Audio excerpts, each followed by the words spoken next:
2015-16 basketball season is upon us. We're here today with Coach Albright and T Moe. And Coach, I'm going to start with you and ask you to describe this year's team. What are you thinking about this year's team? Although you haven't really hit the court full time, but what do you think about this year's roster? I think we're hopeful. You know, we didn't have the kind of year last year we were expecting or that we had signed up for a lot of reasons. And I think that the off season reveals a lot of character in young people, and they've worked hard. They're they're in better shape. They're stronger. They're faster, more skilled. We brought in some help. We got some good recruiting class. So I think hope would be the way I would describe it. Let me ask you about some of the key newcomers to this roster then. You just said you brought in some key help. Can you talk about a few of those?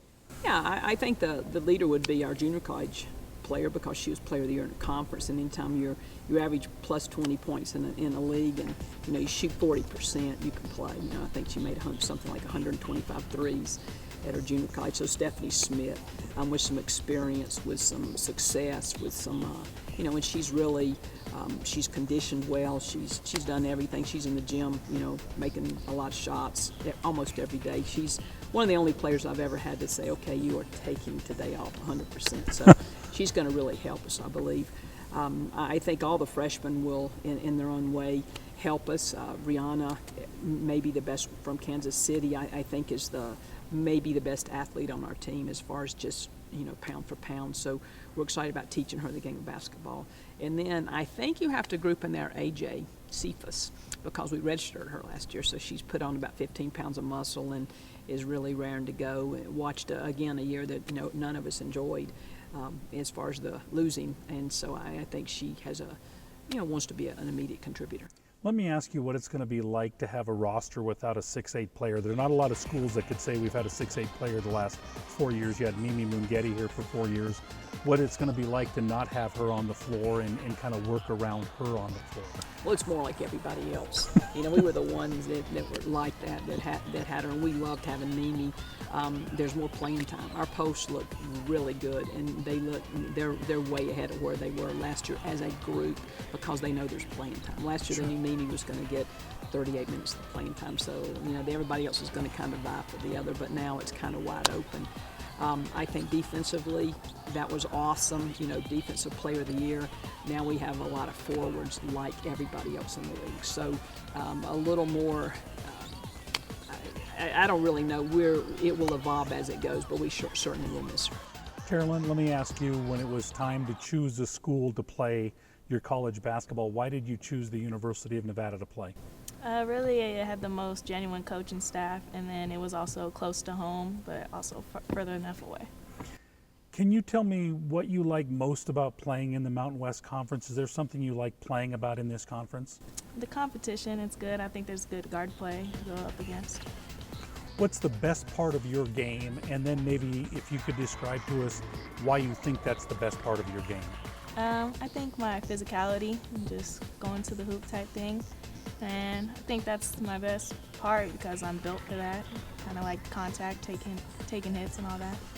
Coming off an injury last year, when that physicality may have led to that, does that take, will that take a little bit away in wanting to make sure you stay on the floor and maybe not get hurt, or are you going to be the same kind of player? I mean, I want to think that I would be able to be more conscious, but when I get out there, I won't be able to. I just want to play how I play.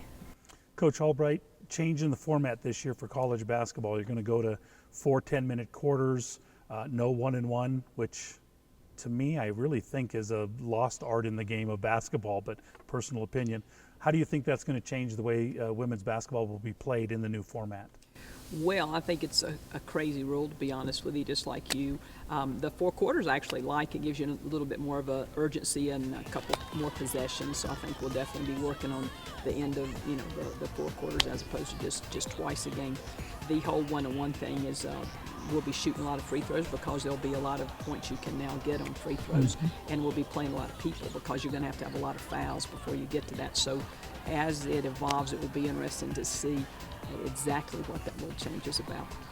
Your non-conference schedule is going to take you from Hawaii to Chicago this year. You're going to cover a lot of ground.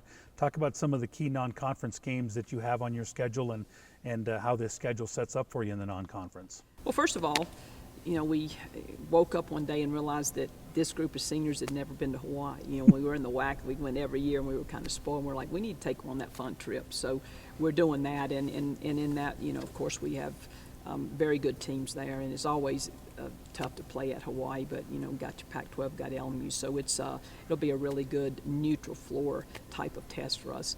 I think that going to Chicago is all about taking Julia home. You know, we always like to take our people home, and the way it ended up is Stephanie also, so you can throw in, we'll have a pretty good crowd that day.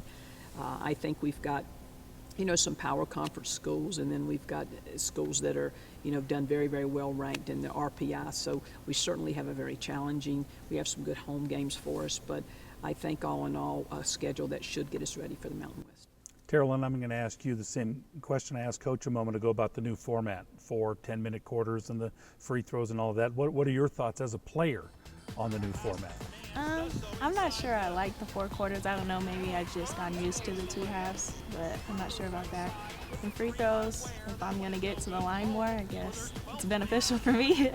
Well, and you make a lot of your free throws, which is good, I'm sure. Yeah, for people like her, you know, I mean, I think it's going to increase the scoring, which is what everybody's about. I think they're frustrated in the low scoring, so they're trying to give us more opportunities to score. So hopefully we'll be able to take advantage of that. We've certainly been shooting a lot in the off season, as everybody else. Sure. T Moe, you've got a chance to see the roster early. What are your thoughts of this roster before you guys really hit the court and start practice? You've seen the newcomers, you know who's coming back, but what are your thoughts on this year's roster? I think we're young, but I think it's a whole different team. We're really fast, and I think it's going to be a way different game that we play. I'm going to put you on the spot here with your coach sitting next to you and have you describe what it's like playing for Coach Albright. And your whole career here has been that, but what it's like for you.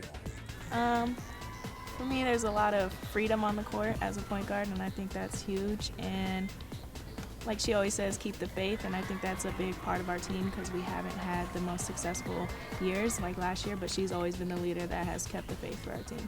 I know you're not one to pat yourself on the back, but you've done something in Nevada women's basketball history that nobody has ever done before. Last year you collected a triple-double, which is a rare feat at any level of basketball. Do you remember that game? Can you take us back to that game that you posted a triple-double and being the only person in school history to ever do that? Yeah, I remember it. I don't know, people hype it up a lot more than I think it is, but it was just a game. It's what she had to do to help us win. Yeah. I mean, that's the bottom line is she'll do whatever it is to help us win, and it was a treat, and she has no clue how hard that is to do.